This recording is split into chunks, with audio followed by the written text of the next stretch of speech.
folo andro sisa dia ho avy ny fotoana natanterahana ny fifidianana filoham-pirenena.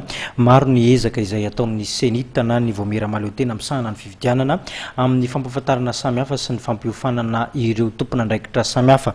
Ho any tamin'ity androndroany ity ohatra dia nisy ny fampiofanana izay natolotra ho an'ireo tompona ndraikitra eo anivon'ny SRMV sy ny CID.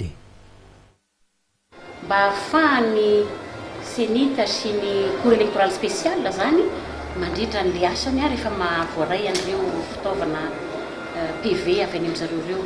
Ary ny fahatelo angambany dia tsy angambany moa zany fa zava-dehibe loatra ary capital amin'izao formation zao dia mba zahotsika manao an'ilay fifidianana mangarahara ary fifidianana ho ekeny rehetra.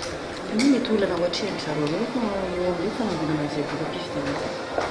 Zareo moa zany dia tsara ho fantatsika aloha ny asany dia tsy manana misy fetrany ny asany zareo ny SRMV na ny senita miankapobeny moa zany tsy mahazo manao rectification na redressement an'ilay PV zareo dia izay zany no jerevanay amin'izao fampiofanana zao hoe hatraiza ny limite n'izay pouvoir